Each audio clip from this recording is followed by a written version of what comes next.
Well guys, I went to go pick up the trailer from work. I didn't look at the weather. Apparently there's a tornado advisory, so I can't see the road. And it's coming down pretty hard. Lightning, thunder, windy. Wow. But we're gonna push through and we're gonna get the Firebird tomorrow morning. Well, it looks like Mother Nature's taken her Adderall this morning and calmed down since last night, so let's get ready to go. So I'm sure you guys know what's going on by the title of this video, but I'll try to make it quick because I know you're here for the Firebird, not for me. We're headed down to Brandon, Vermont to go look at a free Pontiac Firebird that somebody reached out to me, said they had. So hopefully, it's been abandoned for a little while. Let's see if we can get it running and back to good condition again, or back to working condition again. And it'll be a fun car to bomb around in the summer and maybe make a little money on. And of course, we're taking the Silverado 2500. We're taking the trailer from work and we're gonna go pick up Jeb the cameraman now so we can get a little more footage. Okay, we picked up Jeb the cameraman. Say hi, Jeb. Hello. We're headed to Brandon now. It's a kind of a tough drive because we got to go over like there's a bunch of mountains in the way and it's not much on the interstate. So we'll see how the Silverado does. And yeah, I'll catch up to you later.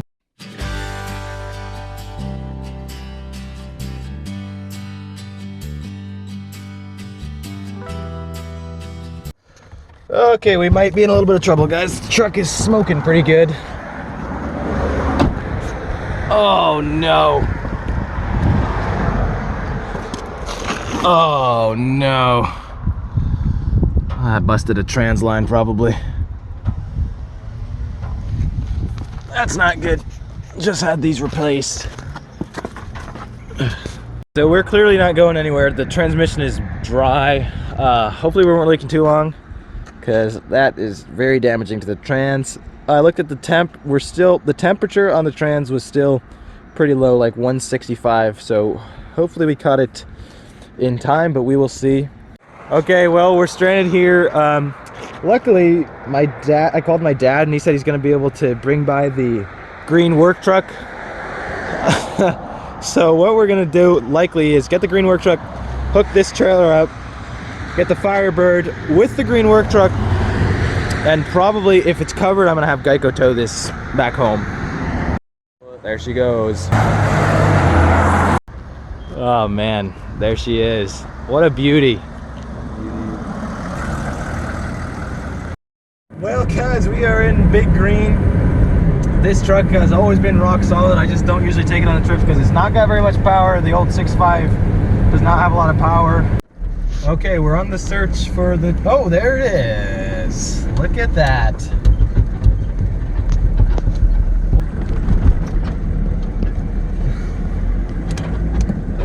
So there's the Firebird. He said it's been off the road since the 90s. So, look at that. She's a bit crusty, to put it lightly, but it looks cool. So, actually, apparently this thing is in running condition. So, let's see if it starts up. Fires right up. Wow. And 60 pounds of oil pressure. Look at this thing. Look at that oil pressure. Awesome.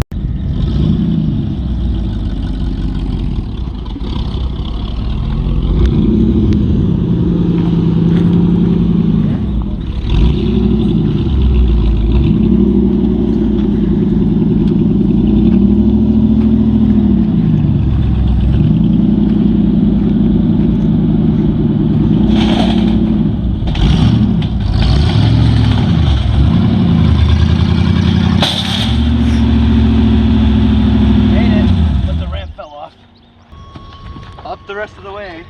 She goes.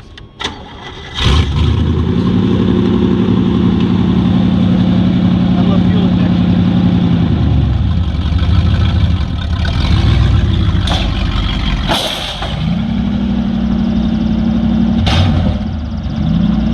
Okay, we're headed home now with the Firebird. We are headed up Brandon Gap, which is a gigantic hill. Not gigantic, but it's a big hill. With the Firebird in the back. This truck does not have a lot of power, but we're just chugging along at 19 miles an hour up the hill. There's an old Dodge Cummins behind me. I'm embarrassed because I'm gonna have to pull over and let the Cummins pass me. Well, we made it back home alive.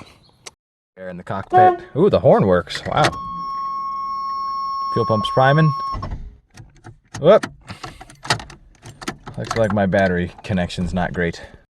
It's on there tighter now. See if anything happens. Woo! Fired right up.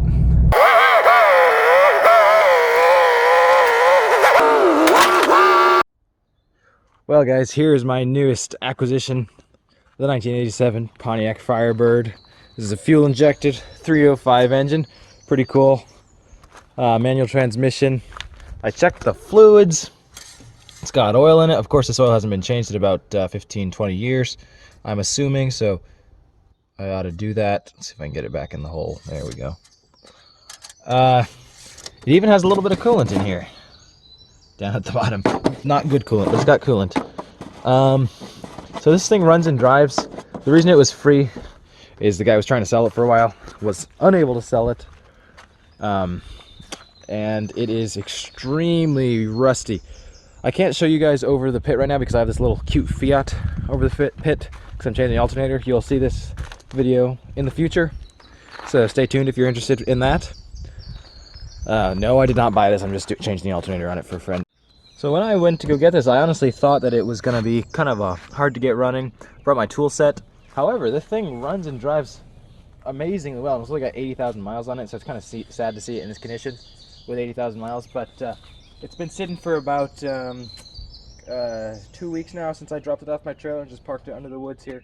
So let's see if we can start it up.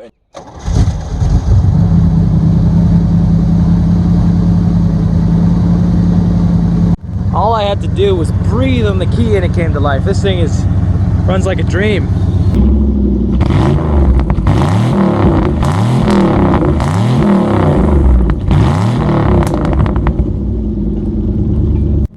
Burn a little bit of the oil off there. Woo!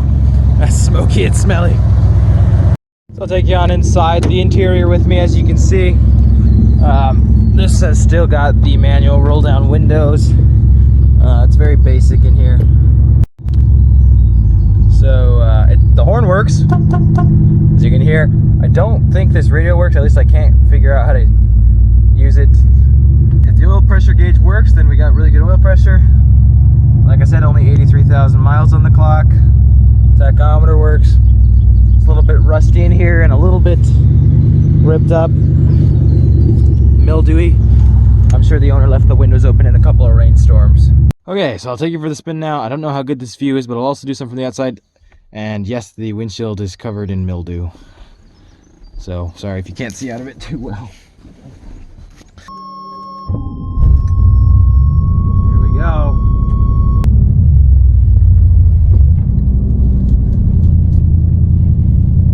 Try not to hit the Fiat.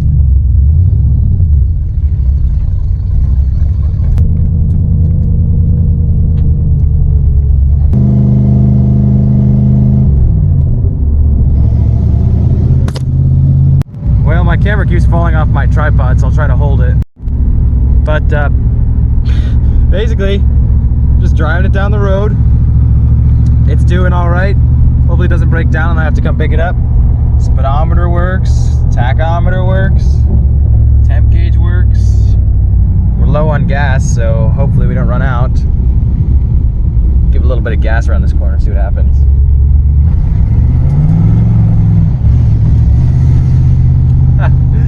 Cut out a little bit on me, but it went. Go for third gear. She's got it. Let's go for fourth. It's got fourth too. Just had a kind old woman stop me and tell me that she loved the car. I thought she was gonna say, hey, this is too loud, what is this doing in my neighborhood? But she said she loved the car. So I guess it's a hit.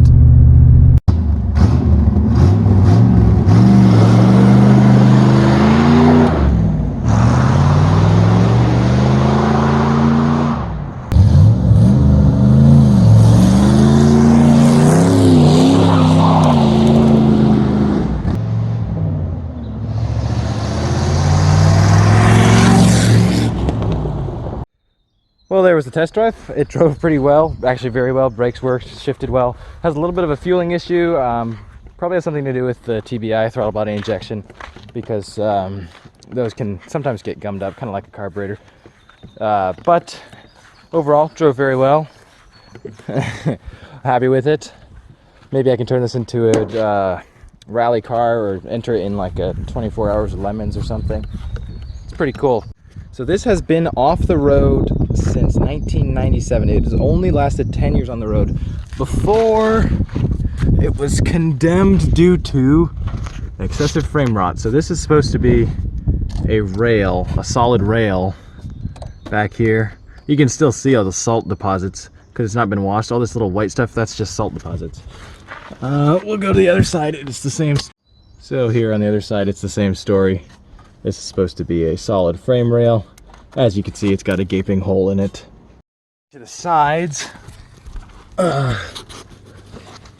these floor pans are totally rusted through in several spots, as you guys can see, I'm sure. That cross member is still intact, a little crusty, but this floorboard's you're not supposed to be able to take giant pieces off like that. And this side is a similar story under here.